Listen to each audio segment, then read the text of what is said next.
আল্লাহর নবী বলেন, যুবক রে তুমি কেন কাঁদো? চোখের পানি ছেড়ে দিয়া তুমি কেন কাঁদো রে যুবক?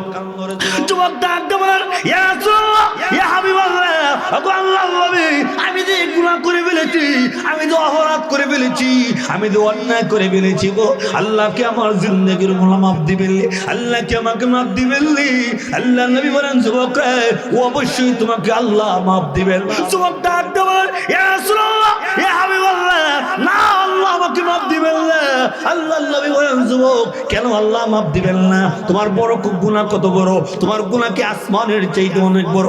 যুবক ডাক দিয়ে, ইয়া রাসূলুল্লাহ, ইয়া হাবিবাল্লাহ, ওগো নবীজি আমার গুনাহ আসমানের চাইতে আরো বড়, জমিনের চাইতে আরো বড়। এবার আল্লাহর নবী বলেন, রে যুবক তোমার গুনাহ যদি আসমান এবং জমিনের চাইতে বড় হয়, এরপর আল্লাহ তোমার গুনাহ মাফ দিবেন। যুবক আরো চোখের পানি ছেড়ে দিয়া কাঁদলে, হাও মাও করে কাঁদলে। আল্লাহর নবী বলেন, যুবক তুমি কাঁদো না, আল্লাহ তোমার জিন্দেগির গুনাহ মাফ করে দিবেন। যুবক ডাক দিয়ে বলে, ইয়া রাসূলুল্লাহ, ইয়া হাবিবাল্লাহ, আমি যে অপরাধ করেছি, আমি যে অন্যায় করেছি, আল্লাহ আমার গুনাহ মাফ দিবেন না? নবী বলেন, হে যুবক কি এমন অপরাধ করেছো? তোমার গুনাহ কি আল্লাহর রহমতের চাইতে বড়? যুবক বলেন, হ্যাঁ আমার গুনাহ আল্লাহর রহমতের চাইতে আরো অনেক বড়। এবার আল্লাহর নবী বলেন, হে যুবক কি এমন গুনাহ করেছো? কি এমন অপরাধ করেছো? যুবক ডাক দিয়ে, ইয়া রাসূলুল্লাহ, ইয়া হাবিবাল্লাহ, আমার জবান দিয়ে বলতে শরম লাগে, লজ্জা লাগে, কেমনে বলি গো আল্লাহ আমার জিন্দেগির গুনাহ মাফ দিবেন? এবার আল্লাহর নবী বলেন, যুবক তোমার গুনাহ কি আল্লাহর চাইতে বড়? যুবক এবার কথা বলে না, যুবক এবার নীরব নিস্তব্ধ। এবার যুবক বলে, ইয়া রাসূলুল্লাহ, ইয়া হাবিবাল্লাহ, ওগো নবীজি আমি একজন কবর খননকারী। একজন মানুষ যখন মারা যাইতো আমি মানুষের কবর খনন করতাম। কিন্তু আল্লাহর নবী আমার আর একটা অভ্যাস ছিল, আমি কাফন চুরি করতাম। মানুষ মৃত্যুবরণ করার পরে আমি কাফন চুরি করার অভ্যাস ছিল। এখন আমাদের এই সমাজে নাই, কিন্তু আগে কাফন চুর হয়। আগেকার জমানা কাফন চুর। যুবক আল্লাহর নবীকে বলে, ইয়া রাসূলুল্লাহ, ইয়া হাবিবাল্লাহ, ওগো আল্লাহর নবী আমি কাফন চুরি করতাম। একদিনের ঘটনা, আনসারী একজন মহিলা মারা গিয়েছে, সুন্দরী রূপসী একজন মহিলা।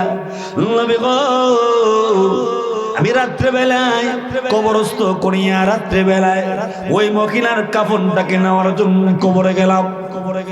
ওগো আল্লাহর নবী আমি কবর খনন করিয়া কবরের ভিতর থেকে আমি ওই মহিলার কাফন গুলা করিয়া কবর থেকে যখন আমি উঠে আসবো, আল্লাহর নবী গো হঠাৎ করে শয়তান আমাকে ধোঁকা দিল।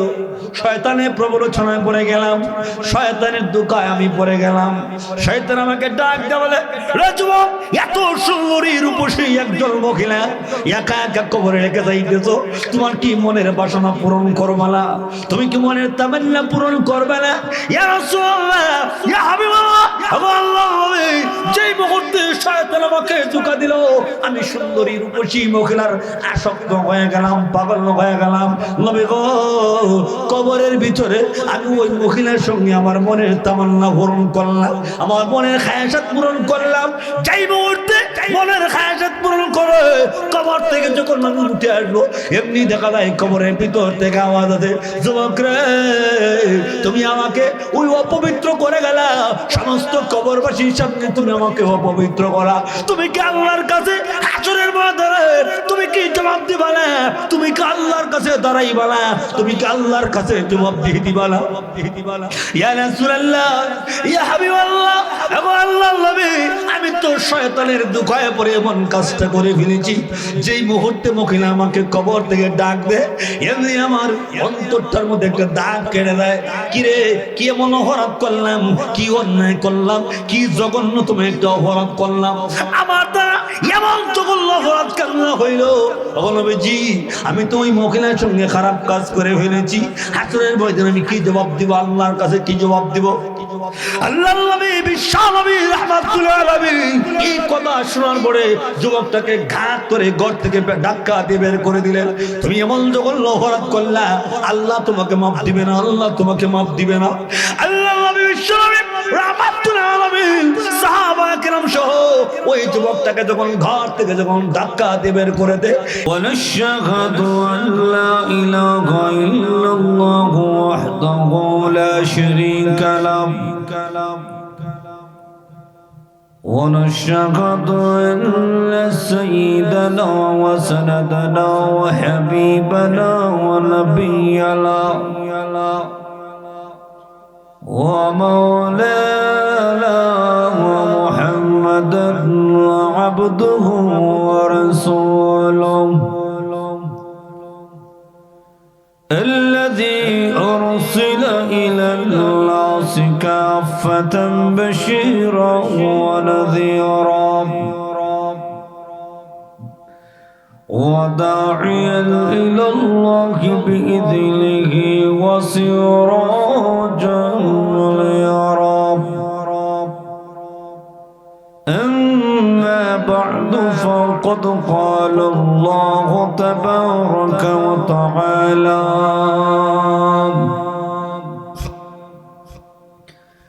في كلامه المجيد وفي فرقانه الحميد أعوذ بالله من الشيطان الرجيم بسم الله الرحمن الرحيم وما خلقت الجن والإنس إلا ليعبدون صدق الله العظيم وصدق رسوله النبي الكريم ونحن على ذلك من الشاهدين والشاكرين والحمد لله رب العالمين সকলেই মহব্বতের সহিত দুরূদ পড়ি সাল্লাল্লাহু আলা সাইয়্যিদিনা ওয়া মাওলানা মুহাম্মদ ওয়া আলা আলিহি ওয়া আসহাবিহি ওয়া সাল্লাম। ভাই কথাটা না কথাটা আগের মতন দাও। সাল্লাল্লাহু আলা সাইয়্যিদিনা ওয়া মাওলানা মুহাম্মদ ওয়া আলা আলিহি ওয়া আসহাবিহি ওয়া সাল্লাম। বালাগাল উলা বিকামালিহি كشفت الدجى بجماله حسنت جميع خصاله صلوا عليه وآله তাক ঠিক আছে হাত ধরো না আলহামদুলিল্লাহ দক্ষিণ গনই উত্তর হাটি বাইতুল নূর জামে মসজিদের উদ্যোগে আয়োজিত 26তম ইসলামী মহাসম্মেলনের শ্রদ্ধাভাজন সভাপতি আমার সামনে উপবিষ্ট পিতৃস্থল মুরব্বিয়ে আযম প্রাণপ্রিয় ভাইরা, মাইকের আওয়াজ যতদূর পর্যন্ত বসতেছে পর্দার অন্তরে শ্রবণিত মাওলি শুরুতে মহান প্রতিপালকের দরবারে অন্তরের অন্তঃস্থল থেকে কালিমাতুশ শুকর আদায় করি যে মহান আল্লাহ অত্যন্ত দয়া করে মায়া করে ভালোবেসে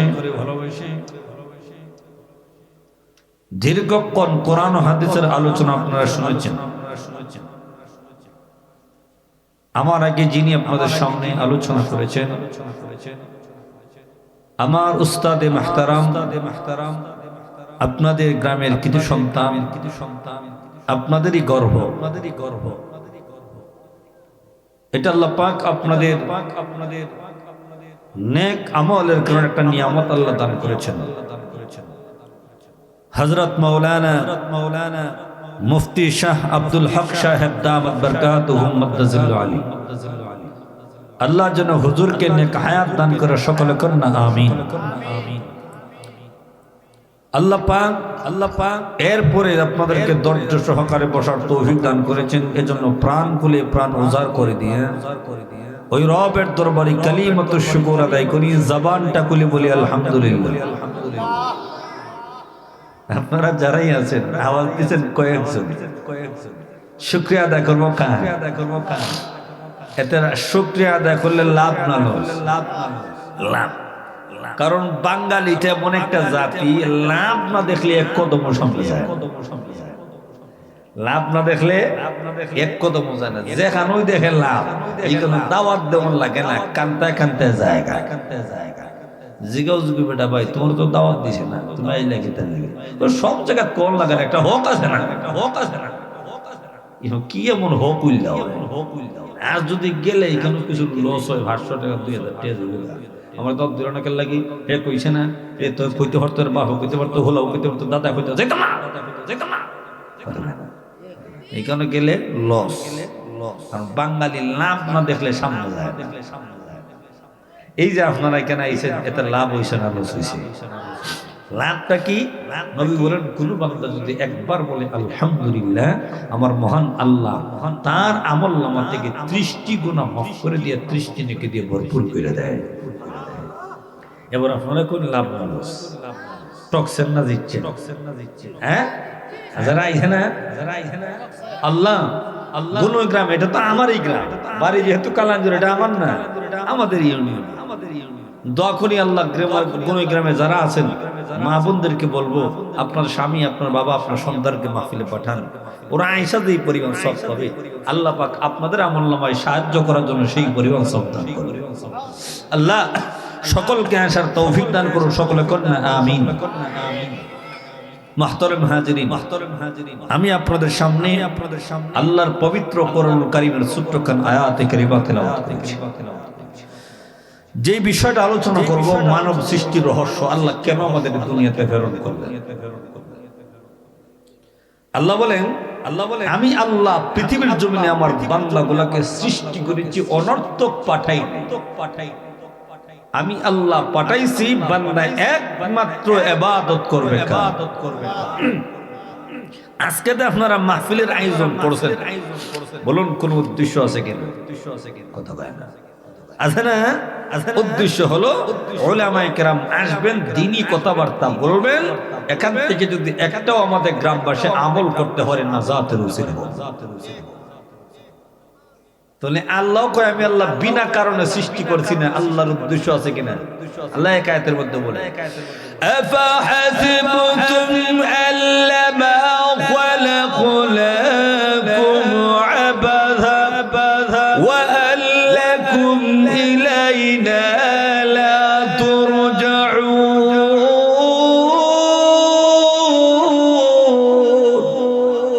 আল্লাহ বলেন তোমরা কি মনে করো তোমাদেরকে অনর্থক নিষ্প্রয়োজনে কারণ ছাড়া বাস এমনিতে আমি আল্লাহ পাঠাইছি না? আমি আল্লাহ এমনিতে পাঠাই নাই, আল্লাহর উদ্দেশ্য আছে। কথা কোন ঠিক কিনা? আরে কাইতে বল, ওয়া ক্বাদা রাব্বুকা আল্লা তা'বুদু ইল্লা ইয়্যা। আল্লাহ বলে আমি আল্লাহর পক্ষ থেকে চূড়ান্ত হয়ে সারা, চূড়ান্ত রায়, চূড়ান্ত ডিসিশন হয়ে গিয়েছে, আল্লাহ তা'বুদু ইল্লা ইয়্যা, বান্দা একমাত্র ইবাদত করবে কার? আল্লাহ বলেন আমি আল্লাহ ছাড়া কারো ইবাদত করা যাবে। আরেকটা আল্লাহ কয় ওয়া মা খালাকুতুল জিন্না ওয়াল ইনসা ইল্লা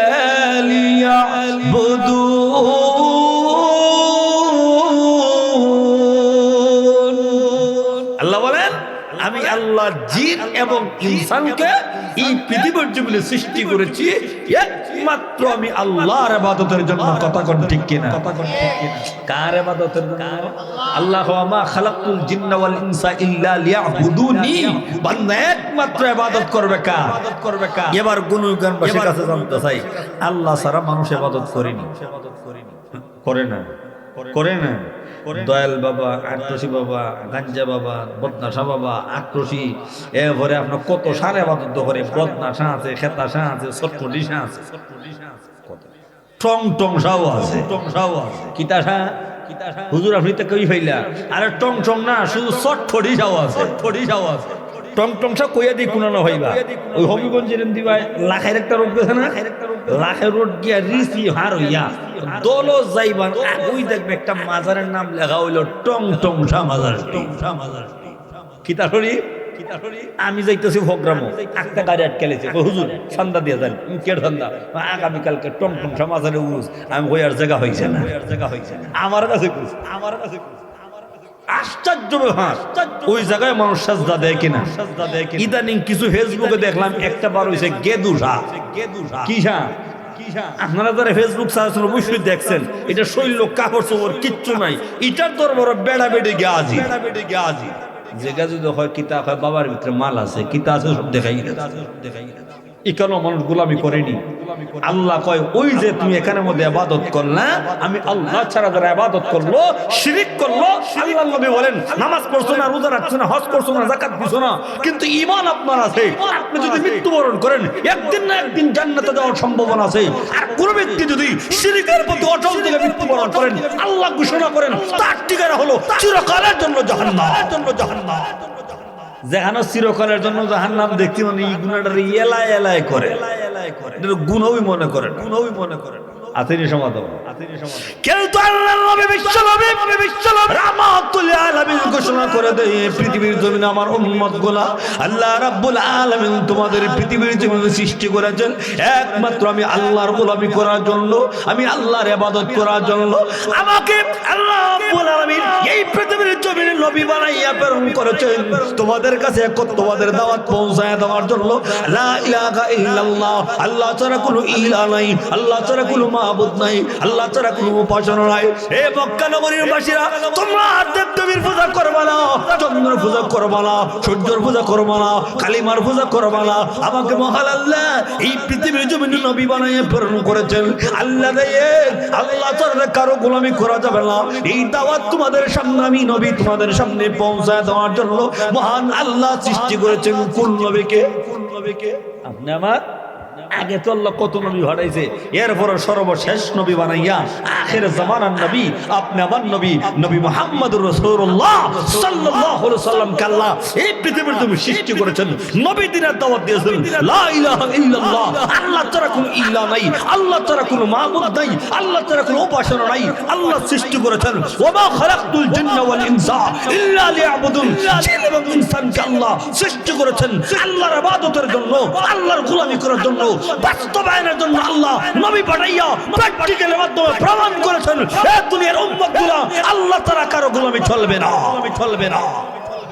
নবী দেখাইয়া দিয়েছেন, প্র্যাকটিক্যালের মাধ্যমে বুঝাইয়া দিয়ে গেছেন, দেখাইয়া দিয়েছেন তোমরা আল্লাহ ছাড়া কারো ইবাদত কইরো না, কোন ভণ্ড বাবার ইবাদত কইরো না, শিরিক কইরো না, শিরিকের প্রতি অটল থেকে মৃত্যুবরণ কইরো না। শিরিকের প্রতি যদি অটল থেকে মৃত্যুবরণ করো, জানিয়ে রাখো এই বিধানটা আল্লাহর নয়, বিধানটা হয় শয়তানের, আর শয়তানের বিধান যারা মানবে এদের ঠিকানা হবে জাহান্নাম। কথা কোন ঠিক কিনা? আল্লাহ বানাইছে ইবাদতের জন্য। কার ইবাদতের জন্য? এই পৃথিবীর জমিনে আল্লাহ যখন দুনিয়ার জমিনটা যখন আল্লাহ সৃষ্টি করেন, দুনিয়ার জমিনটা যখন আল্লাহ সৃষ্টি করেন, সর্বপ্রথম বাসিন্দা কিন্তু আমরা না, সর্বপ্রথম বাসিন্দা কিন্তু আমরা না, সর্বপ্রথম বাসিন্দা হলো এই দুনিয়ার জমিনের জিন। কারা? আর যারা হন আল্লাহ এই পৃথিবীর জমিনে সর্বপ্রথম আল্লাহ জিন জাতিকে আল্লাহ দুনিয়ার জমিনে প্রেরণ করেছেন। আর আল্লাহ দুনিয়ার জমিনে জিন জাতি প্রেরণ করিয়া আমার মহান আল্লাহ ঘোষণা করে দেয়, জিনেরা রে তোমাদেরকে আমি আল্লাহ দুনিয়ার জমিনে প্রেরণ করেছি একমাত্র আমি আল্লাহর গোলামি করবা, আমি আল্লাহর দাসত্বগিরি করবা, আমি আল্লাহর বিধিবিধান মানবা, আমি আল্লাহ ছাড়া কারো গোলামি চলবে না, আমি আল্লাহ ছাড়া কারো কোনো দাসত্বগিরি চলবে না। আমার মহান আল্লাহ এই পৃথিবীর জমিনে সর্বপ্রথম বাসিন্দা হিসাবে আল্লাহ জিনদেরকে প্রেরণ করিয়া আল্লাহ ঘোষণা করে দিলেন আজকের থেকে তোমরা আমি আল্লাহর ইবাদত করবা। জিনরা পৃথিবীর জমিনে আল্লাহর ইবাদতের মধ্যে মশগুল হয়ে যায়, কিন্তু কিছুদিন যেতে না যেতেই দেখা যায় জিনদের মধ্যে একটা শয়তানি ঢুকে যায়, এরা আল্লাহ ছাড়া ইবাদত অন্য ইবাদত করে ফেলে, এরা দুষ্টমি করে ফেলে, গুনার কাজ করে ফেলে। আল্লাহ যে উদ্দেশ্যে পৃথিবীর জমিনে আল্লাহ সৃষ্টি করেছেন, তারা সৃষ্টি করাটাকে ভুলে গিয়েছে, আল্লাহর বিধান তারা ভুলে গিয়েছে, আল্লাহর হুকুম আহকাম তারা ভুলে গিয়েছে।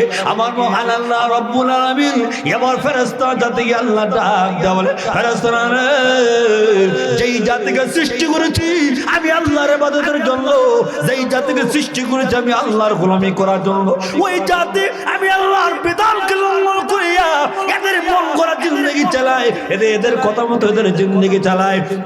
যাও এদেরকে দুনিয়ার জমিনে ধ্বংস করিয়া, এদেরকে বন জঙ্গলে তাড়াইয়া দ্বিতীয় বাসিন্দা হিসাবে তোমরা বসবাস করো, বসবাস করো।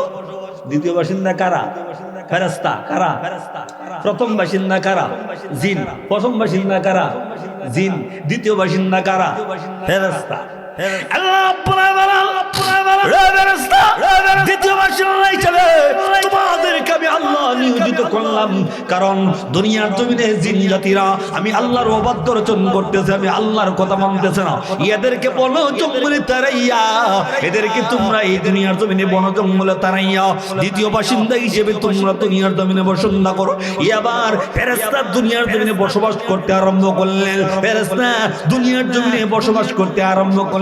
কিছুদিন যেতে যেতে ফেরেশতাদের মধ্যে একটা প্রশ্ন জাগলো। কি জাগলো? ফেরেশতারা কয়, আল্লাহ পৃথিবীর জমিনে জিন জাতি গুনাহ করার কারণে এদেরকে বন জঙ্গলে আল্লাহ তাড়ায় দিয়েছেন, এদেরকে আল্লাহ দুনিয়ার জমিন থেকে এদেরকে বন জঙ্গলে তাড়ায় দিয়ে দ্বিতীয় বাসিন্দা হিসেবে আল্লাহ আমাদের সৃষ্টি করেছেন। তাহলে আল্লাহ বলেছেন এই দুনিয়ার জমিনে এমন একটা জাতি আল্লাহ বানাবেন যারা হবে সৃষ্টির সেরা, যারা হবে সৃষ্টির সেরা মাখলুকাত, এদেরকে আল্লাহ দুনিয়ার জমিনে পাঠাইবেন। সম্ভবত সৃষ্টির সেরা জাত মনে হয় আমরা। এদের ভিতরে প্রশ্নটা জাগলো, আচ্ছা বলুন তো দেখি, এই দুনিয়ার জমিনে যে ফেরেশতা জাতিরা দুনিয়ার জমিনে এরা আল্লাহর ইবাদত করলো, আল্লাহর গোলামি করলো, বলুন তো দেখি ওই ফেরেশতা জাতির গুনাহ করার কোনো যোগ্যতা আছে? বুঝেন নাই? ফেরেশতা জাতি গুনাহ করার যোগ্যতা আছে নাই। তাহলে জিন জাতির আল্লাহ তাড়ায় দিয়েছিলেন কেন?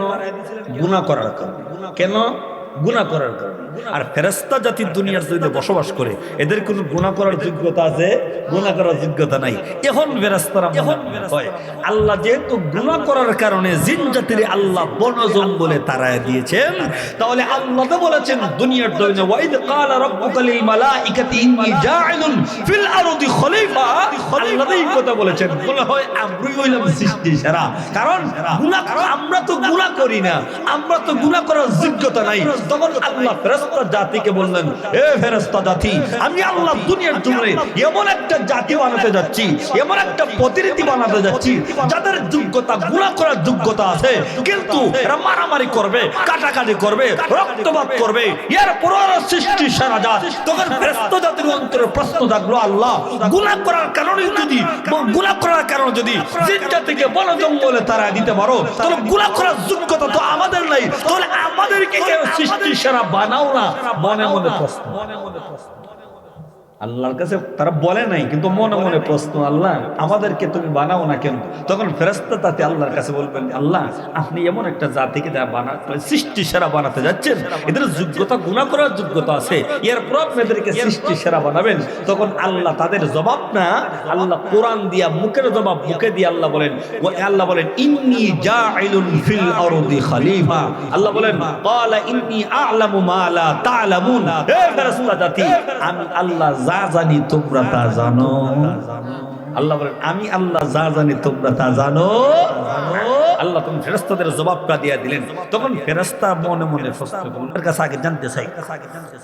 ফেরেশতাদের বলল যে এদেরকে সৃষ্টির সেরা আল্লাহ বানাবেন। এরাতে বলল আমাদেরকে আল্লাহ সৃষ্টির সেরা বানালেন না কেন? আপনাদের কাছে জানতে চাই, বলুন তো দেখি, আপনাদের সন্তান মাদ্রাসায় লেখাপড়া করে অথবা স্কুলে লেখাপড়া করে, যদি স্কুলে লেখাপড়া না করে, পরীক্ষা না দেয়, রেজাল্ট আইব না? বালা না বুড়া, পাস না ফেল, স্কুলের লেখাপড়া না করলে আইব?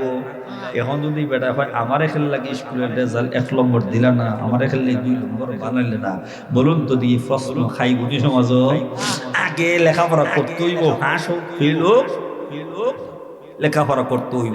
লেখাপড়া করার পরে এবার প্রশ্ন জুড়ে, লেখাপড়া করার পরে এবার আপনাদের কাছে জানতে চাই, একলা ভাস একলা ফেল, একলা ভাস 1 লাখ হইল।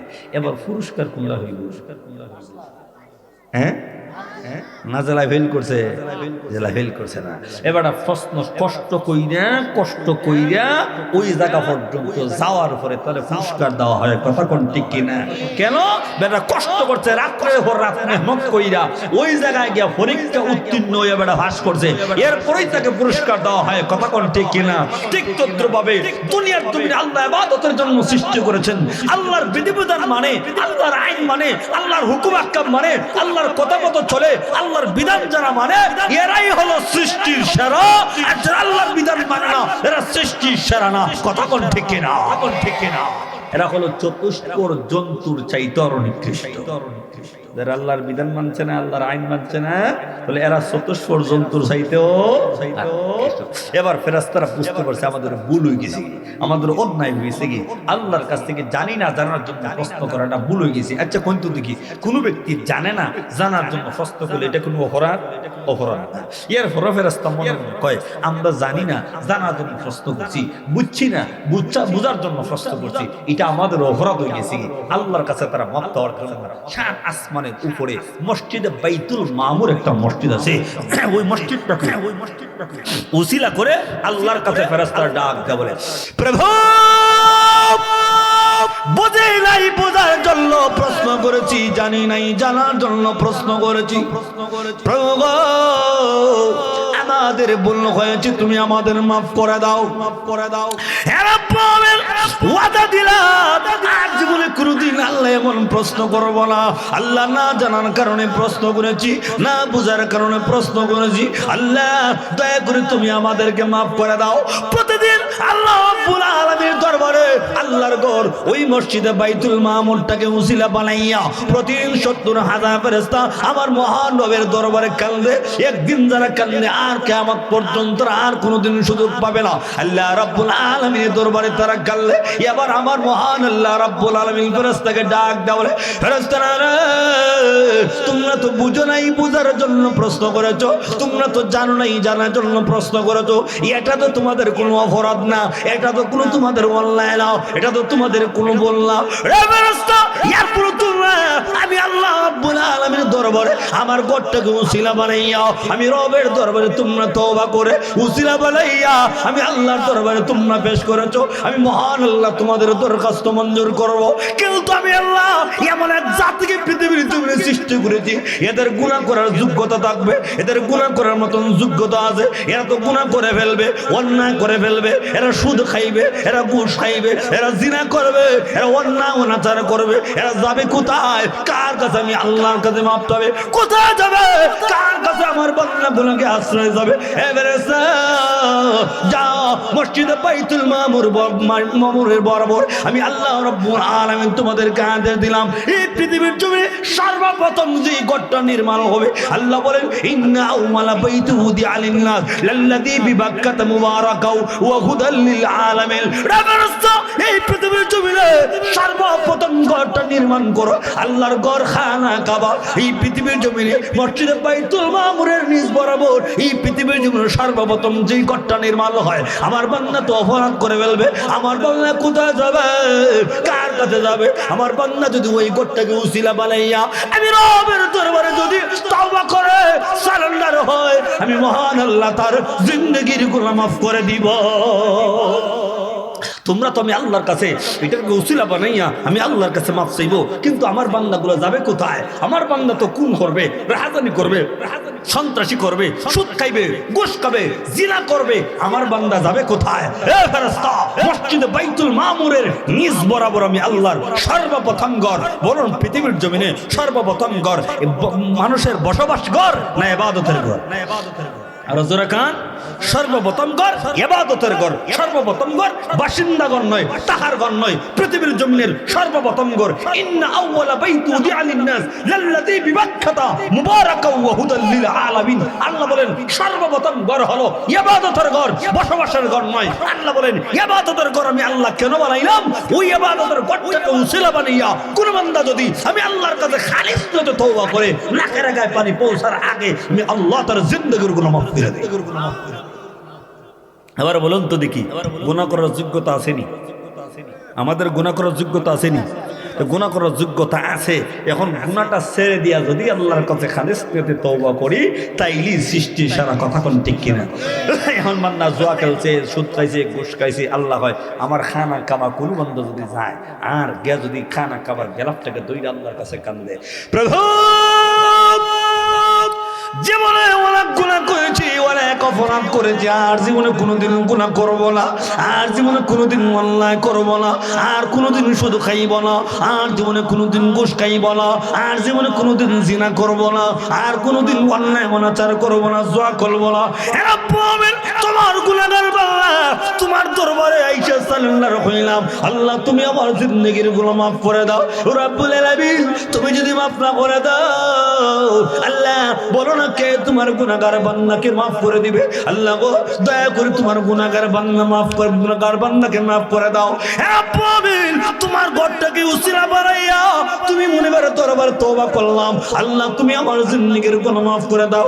আল্লাহর বান্দা যখন চোখের মনে ছেড়ে দিয়ে কাঁদলে, খালিস নিয়তে বান্দা যখন হজ করার জন্য বাইতুল্লাহ যায়, আমার বহাল আল্লাহ বলেন ওই বান্দার গুনাহটা খেয়ে আল্লাহ এমন ভাবে মাফ করে দেয়, সদ্য দুনিয়ার জমিনে একটা সন্তান ভূমিষ্ঠ হইলে যেমন নিষ্পাপ হয়, আমার মহান আল্লাহ খানা কাবা অর্থাৎ আল্লাহর বাড়ি থেকে তার নিজ বাড়িতে মহান আল্লাহ নিষ্পাপ বানায় আল্লাহ পড়া দেয়।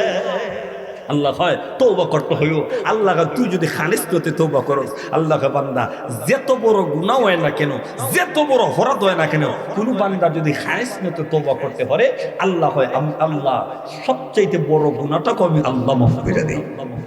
আর আস্তে কোন সুবহানাল্লাহ, গুনাহ মাফ করার মালিক কে? আর জোরে কোন আল্লাহ শব্দটা হইছে না, বড় করে কোন গুনাহ মাফ করার মালিক কে? আল্লাহ নামটা অন্তর থেকে নিবেন, সবচেয়ে বড় কে? ভাই আল্লাহ নামটা নিবেন, সাথে সাথে নেকি আল্লাহ আল্লাহ ময়দান করবেন।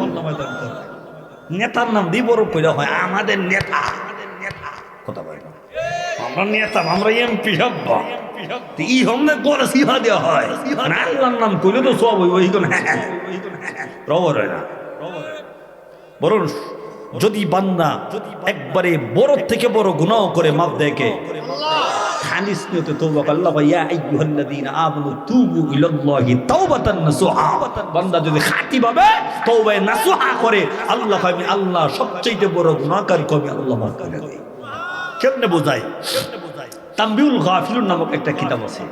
আল্লাহর নবীর দরবারে একদিন হযরত ওমর রাদিয়াল্লাহু তাআলা যেই সাহাবীকে শক্ত দিলের সাহাবী বলা হয়, ওমরকে নরম দিলের সাহাবী বলা হয়। উমরের এই হযরত আবু বকরের অন্তরটা একবার নরম ছিল, আর হযরত ওমরের অন্তরটা খুব শক্ত ছিল, শক্ত দিলের সাহাবী। দেখবেন মাঝে মাঝে সমাজে মাঝে কিছু মানুষ পাওয়া যায় না, একবারে বেটা খাইন দেয় সেটি মানুষ একবারে খাইন মরি যায়, ইয়ার হর আল্লাহর বান্দার চৌকে দিয়ে ফুটা হানি হয় না, আছে না এরকম কিছু মানুষ? এইবার একদম সাইটটাতে এবারে ওষুধ কই একবারে আট কাটা হও কাটা, ইয়ার হর আল্লাহর বান্দার চৌকে দিয়ে কাটা হইল হনে, কাটা হইল হনে, এরকম আছে না? আর আরেকবার দেওয়া দেখা ভাই অসুস্থ, অসুস্থ কথা অন্য বেটা চোখ দেওয়া দিয়ে হতে হতে অবস্থা খারাপ, বোঝা যায় তার অন্তরটা নরম, কথা কোন ঠিক কিনা? একদিন আল্লাহর নবীর দরবারে হযরত ওমর চোখের পানি ছেড়ে দেওয়ার উপস্থিত। আল্লাহর নবী রাহমাতুল আলামিন খলিফাতুল মুসলিমিন হযরত ওমর রাদিয়াল্লাহু তাআলা আনহুকে দেখলেন চোখের পানি ছেড়ে ছেড়ে দিয়া আল্লাহর নবীর দরবারে উপস্থিত। আল্লাহর নবী রাহমাতুল আলামিন হযরত ওমর রাদিয়াল্লাহু তাআলা আনহুকে বললেন, ওমর রে তুমি চোখের পানি ছেড়ে ছেড়ে দিয়া কেন আমার দরবারে উপস্থিত? তুমি কেন কাঁদতেছো? তুমি কেন কাঁদতেছো? তোমার চোখে দিয়ে তো এত শুধু পানি আসার কথা নয়, কিন্তু তুমি চোখ বেয়ে পানি পড়তেছে, ব্যাপারটা কিছুই বুঝলাম না। আল্লাহর নবীর সাহাবী হযরত ওমর রাদিয়াল্লাহু তাআলা আনহু ডাক দিয়ে বললেন, ইয়া রাসূলুল্লাহ, ইয়া হাবিবাল্লাহ, আল্লাহর নবী গো, আমি যখন আপনার হুজরাখানায় ঢুকতেছিলাম হঠাৎ করে লক্ষ্য করে দেখি আপনার হুজরাখানার সামনে একটা যুবক চোখের পানি ছেড়ে দিয়ে কাঁদলে। ইয়া রাসূলুল্লাহ, ইয়া হাবিবাল্লাহ, আল্লাহর নবী, একটা যুবক চোখের পানি ঝরঝর করে চোখের পানি ছেড়ে ছেড়ে দিয়া কান্দিতে আমি জিজ্ঞাসা করলাম, যুবক রে তুমি কেন কান্দো? যুবক ডাক দিয়া বলেন, খলিফাতুল মুসলিমিন আপনি বুঝবেন না গো, আপনার পথে আপনি চলে যান, আপনি আমার দুঃখ বুঝবেন না, আপনি আমার কষ্ট বুঝবেন না। আল্লাহর নবীর সাহাবী হযরত ওমর রাদিয়াল্লাহু তাআলা ডাক দিয়ে বললেন, রে যুবক কেন তুমি কাঁদো? একটু বর্ণনা করো। যুবক কোনো কথা বলে না, হাউমাউ করে কাঁদতে থাকে, হাউমাউ করে কাঁদতে থাকে। আল্লাহর নবী বলেন, এই সাহাবী ওই যুবকটাকে আমার সামনে হাজির করো। এবার আল্লাহর নবীর দরবারে যুবককে যখন হাজির করা হলো, আল্লাহর নবী বললেন, যুবক রে তুমি কেন কাঁদো? চোখের পানি ছেড়ে দিয়া তুমি কেন কাঁদো রে যুবক? যুবক ডাক দিয়ে বলেন, ইয়া রাসূলুল্লাহ, ইয়া হাবিবাল্লাহ, ওগো আল্লাহর নবী, আমি যে গুনাহ করে ফেলেছি, আমি যে অপরাধ করে ফেলেছি, আমি যে অন্যায় করে ফেলেছি গো, আল্লাহকে আমার জিন্দেগির গুনাহ মাফ দিবেন, আল্লাহকে আমাকে মাফ দিবেন। আল্লাহর নবী বলেন, যুবক রে অবশ্যই তোমাকে আল্লাহ মাফ দিবেন। যুবক ডাক দিয়ে বলেন, ইয়া রাসূলুল্লাহ, ইয়া হাবিবাল্লাহ, না আল্লাহ আমাকে মাফ দিবেন না। আল্লাহর নবী বলেন, যুবক কেন আল্লাহ মাফ দিবেন না? তোমার বড় গুনাহ কত বড়, তোমার গুনাহ কি আসমানের চাইতে অনেক বড়? যুবক ডাক দিয়ে, ইয়া রাসূলুল্লাহ, ইয়া হাবিবাল্লাহ, ওগো নবীজি আমার গুনাহ আসমানের চাইতে আরো বড়, জমিনের চাইতে আরো বড়। এবার আল্লাহর নবী বলেন, রে যুবক তোমার গুনাহ যদি আসমান এবং জমিনের চাইতে বড় হয়, এরপর আল্লাহ তোমার গুনাহ মাফ দিবেন। যুবক আরো চোখের পানি ছেড়ে দিয়া কাঁদে, হাওমাও করে কাঁদে। আল্লাহর নবী বলেন, যুবক তুমি কাঁদো না, আল্লাহ তোমার জিন্দেগির গুনাহ মাফ করে দিবেন। যুবক ডাক দিয়ে বলে, ইয়া রাসূলুল্লাহ, ইয়া হাবিবাল্লাহ, আমি যে অপরাধ করেছি, আমি যে অন্যায় করেছি, আল্লাহ আমার গুনাহ মাফ দিবেন না। নবী বলেন, হে যুবক কি এমন অপরাধ করেছো? তোমার গুনাহ কি আল্লাহর রহমতের চাইতে বড়? যুবক বলেন, হ্যাঁ আমার গুনাহ আল্লাহর রহমতের চাইতে আরো অনেক বড়। এবার আল্লাহর নবী বলেন, হে যুবক কি এমন গুনাহ করেছো, কি এমন অপরাধ করেছো? যুবক ডাক দিয়ে, ইয়া রাসূলুল্লাহ, ইয়া হাবিবাল্লাহ, আমার জবান দিয়ে বলতে শরম লাগে, লজ্জা লাগে, কেমনে বলি গো, আল্লাহ আমার জিন্দেগির গুনাহ মাফ দিবেন। এবার আল্লাহর নবী বলেন, যুবক তোমার গুনাহ কি আল্লাহর চাইতে বড়? যুবক এবার কথা বলে না, যুবক এবার নীরব নিস্তব্ধ। এবার যুবক বলে, ইয়া রাসূলুল্লাহ, ইয়া হাবিবাল্লাহ, ওগো নবীজি আমি একজন কবর খননকারী, একজন মানুষ যখন মারা যাইতো আমি মানুষের খবর খনন করতাম। কিন্তু আল্লাহর নবী আমার আর একটা অভ্যাস ছিল, আমি কাফন চুরি করতাম। মানুষ মৃত্যুবরণ করার পরে আমি কাফন চুরি করার অভ্যাস ছিল। এখন আমাদের এই সমাজে নাই, কিন্তু আগে কাফন চুর হবে। আগেকার জমানা কাফন চুর। যুবক আল্লাহর নবীকে বলে, ইয়া রাসূলুল্লাহ, ইয়া হাবিবাল্লাহ, ওগো আল্লাহর নবী আমি কাফন চুরি করতাম। একদিনের ঘটনা, আনসারী একজন মহিলা মারা গিয়েছে, সুন্দরী রূপসী একজন মহিলা। নবী গো আমি রাত্রে বেলায় কবরস্থ করিয়া রাত্রে বেলায় ওই মহিলার কাফনটাকে নেওয়ার জন্য কবরে গেলাম। আমি কবর খনন করিয়া কবরের ভিতর থেকে আমি ওই মহিলার কাফন গুলা করিয়া কবর থেকে যখন আমি উঠে আসবো, আল্লাহর নবী গো হঠাৎ করে শয়তান আমাকে ধোঁকা দিল। শয়তানের প্রবঞ্চনায় পড়ে গেলাম, শয়তানের ধোঁকায় আমি পড়ে গেলাম। শয়তান আমাকে ডাক দিয়ে বলে, রে যুবক এত সুন্দরী রূপসী একজন মহিলা একা একা কবরে রেখে যাইতেছো, তোমার কি মনের বাসনা পূরণ করবে না? তুমি কি মনের তামান্না পূরণ করবে না? ইয়া রাসূলুল্লাহ, ইয়া হাবিবাল্লাহ, আল্লাহর নবী যেই মুহূর্তে শয়তান আমাকে ধোঁকা দিল আমি সুন্দরী রূপসী মহিলার আসক্ত হয়ে গেলাম, পাগল হয়ে গেলাম। নবী গো কবরের ভিতরে আমি ওই মহিলার সঙ্গে আমার মনের তামান্না পূরণ করলাম, আমার মনের খায়াসাত পূরণ করলাম।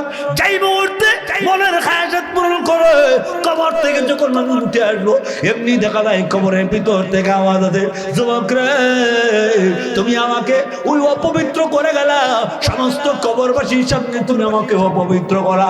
তুমি কি আল্লাহর কাছে হাসরের ময়দানে তুমি কি জবাব দিবা না? তুমি কি আল্লাহর কাছে দাঁড়াইবা না? তুমি কি আল্লাহর কাছে জবাবদিহি দিবা না?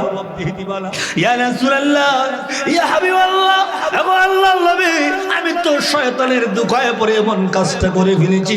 যেই মুহূর্তে মহিলা আমাকে কবর থেকে ডাক দেয়, এমনি আমার অন্তরটার মধ্যে একটা দাগ কেটে দেয়।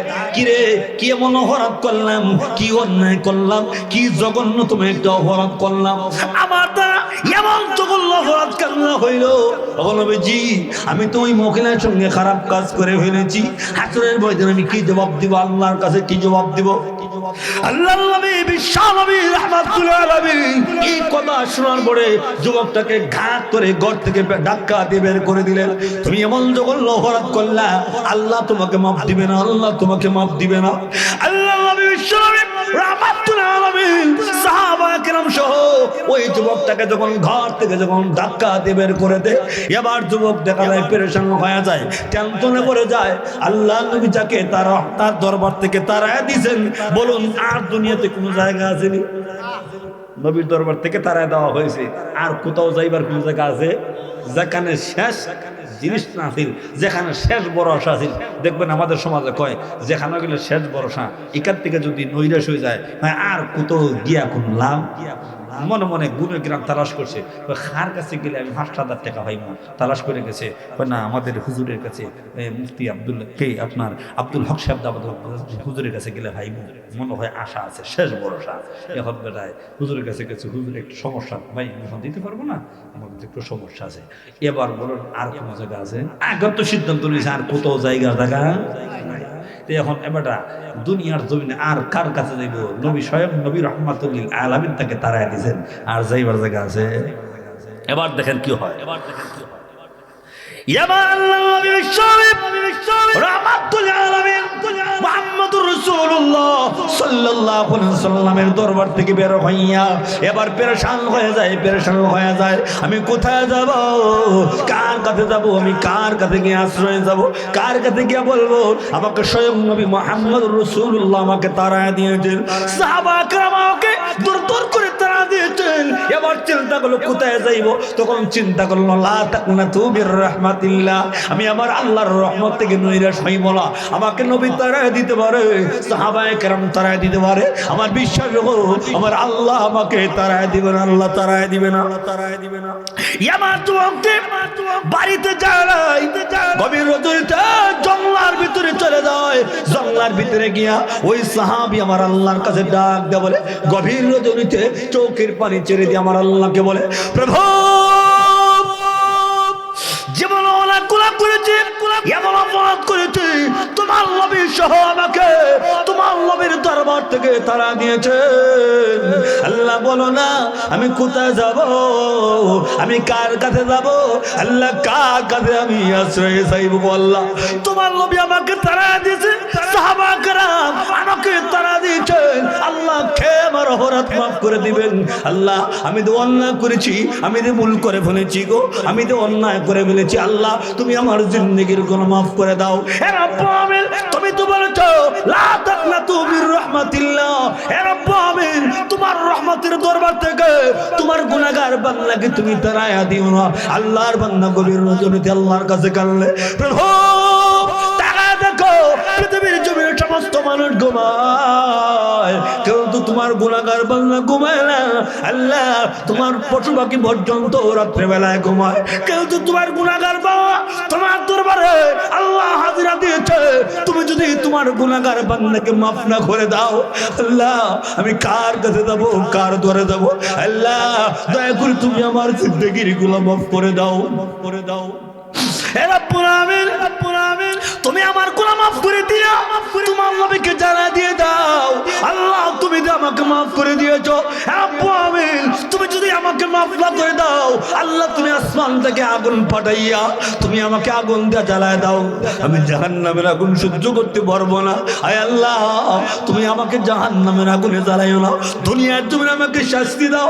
এইভাবে যখন আল্লাহ বললেন গভীর রজনীতে তাহাজ্জুদের নামাজ পড়িয়া পাহাড়ের উঁচাই টিলার মধ্যে উঠিয়া আল্লাহর কাছে কাঁদলে আর বলে, আল্লাহ তুমি আমাকে মাফ করে দাও, আল্লাহ তুমি আমাকে মাফ করে দাও, নয়তো তুমি আমাকে মরণ দাও, আসমানের আগুন দিয়ে তুমি আমাকে জ্বালাইয়া দাও, আসমানের আগুন দিয়ে তুমি আমাকে জ্বালাইয়া দাও।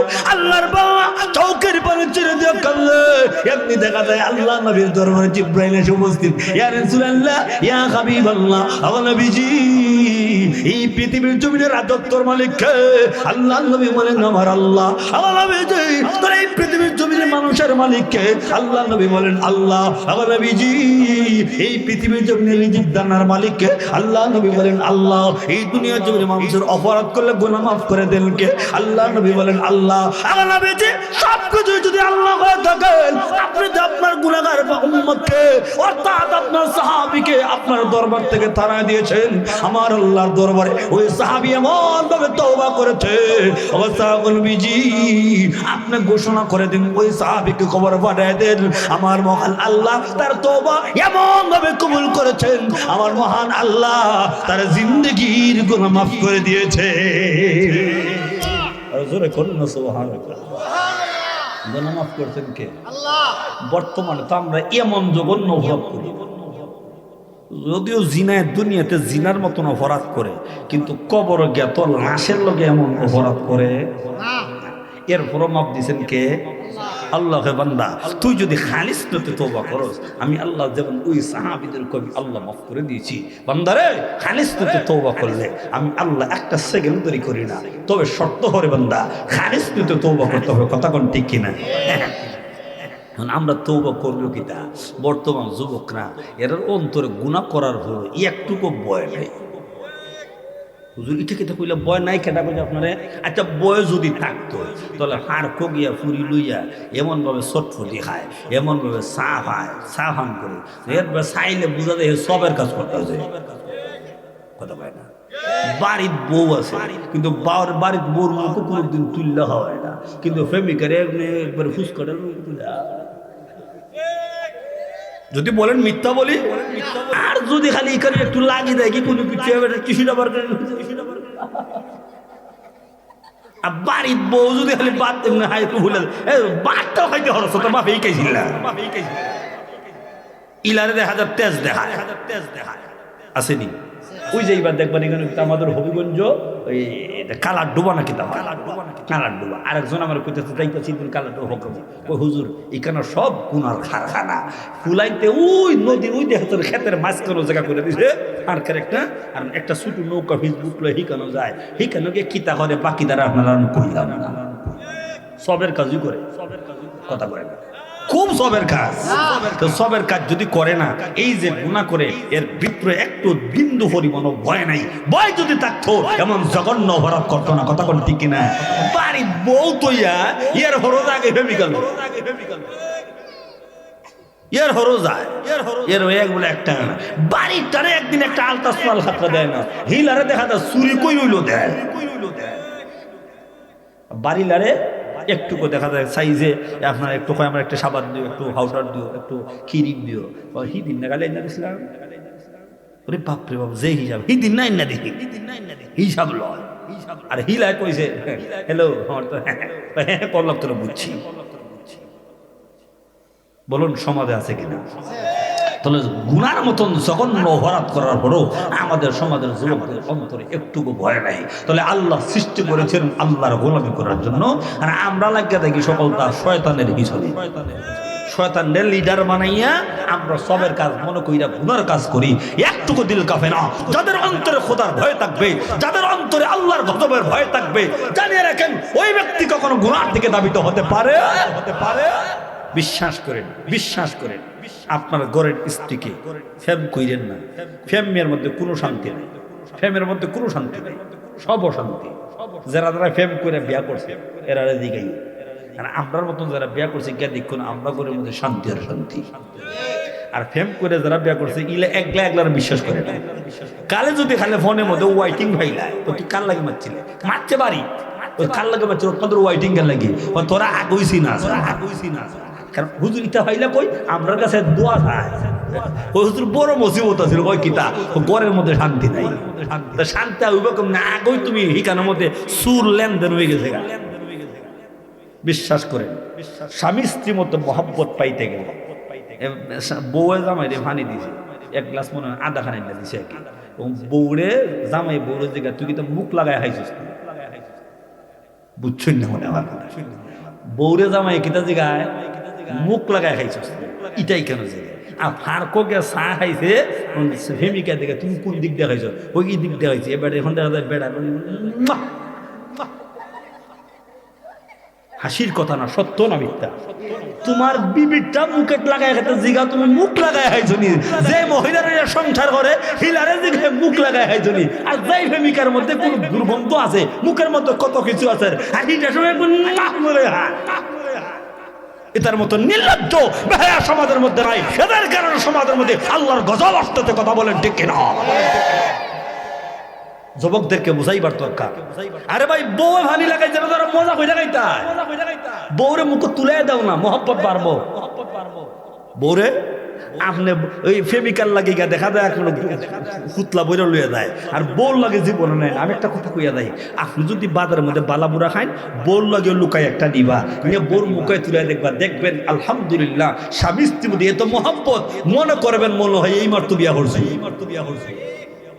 ফেমিকারে না বাড়ির বউরে কারে বাড়ির বউরে হিতা তুলিয়া দেয় না জীবন মুখ তুলিয়া দেয় না এক লোক মারে বাইনি এক লোক মা নিজে খাইয়েন আর বড় গুস্তের টুকরাটা বউরে দিয়া লাগে পুরোটা আপনি খাই লাগেন দেখবেন বড় আপনার গুস্তের ঢোকাতে শেষের দিকে দেখা যায় বউ আপনার দিচ্লেন না মুখ সিফার মতো অর্ধেক রেখে পরীক্ষা করে দেখেন যে কালাঞ্জুরি কিতাব হয়েছে সত্য না মিথ্যা এখনো মুরব্বী বাবা যারা আছেন এখনো নবীর সুন্নতটা পালন করেন বিবির সঙ্গে গিয়ে ডং করেন ফুর্তি করেন বড় লোকে জীবনও ডং করে না বাবির লোকে খুব ডং করে আরে ভাই ফুর্তি করবেন বড় লোকে বুড়ো হয়েছেন থেকে দাও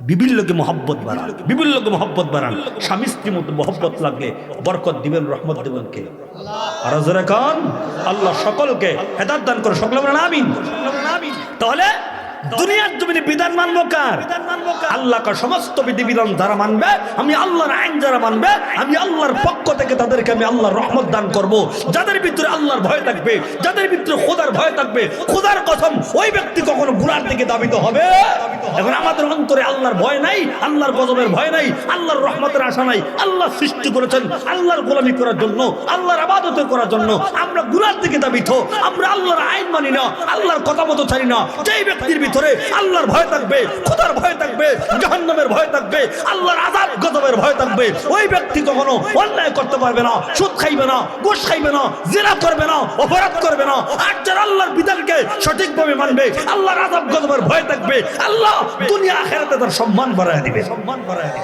তার প্রতিদান আল্লাহ দুনিয়াতে দিবে তার প্রতিদান আল্লাহ দুনিয়াতে দিব কেমনে বোঝাই মক্কা নগরী আল্লাহর ঘর খানা কাবা কোন ঘর আল্লাহর ঘর খানা কাবা ওই খানা কাবার চতুর্দিকে একটু পাশে একটা যুবক নাম হলো কাজী আবু বকর নামটা কি খুব হত দরিদ্র গরিব খাস করেতে খায়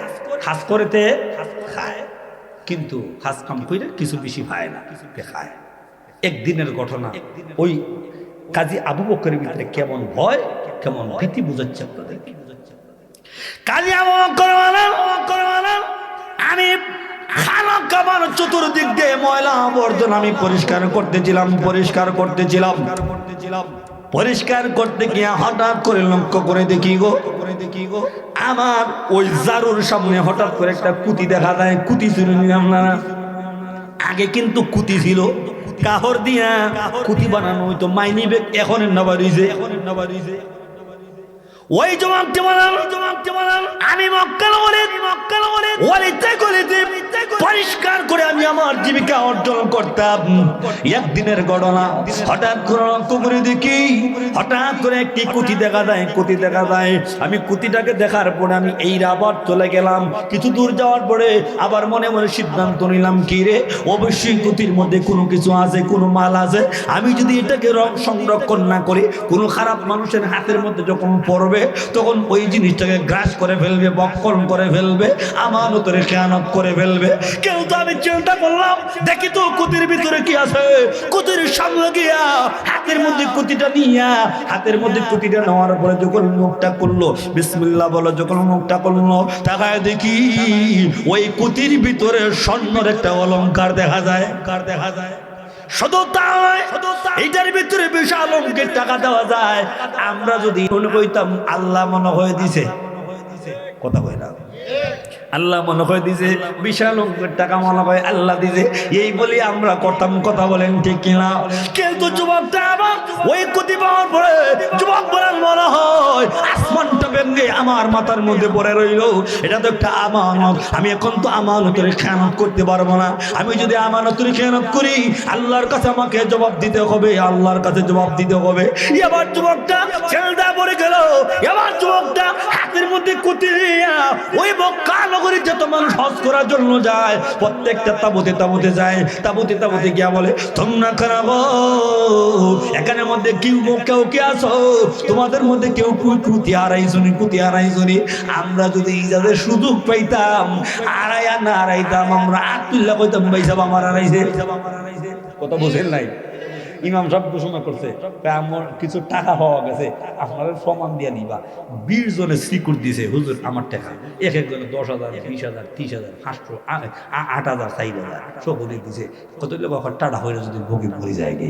এমনি ইমাম সাহেব যেতলা দিছো ওতলা টাকা হারাইছে না, মাত্র 500।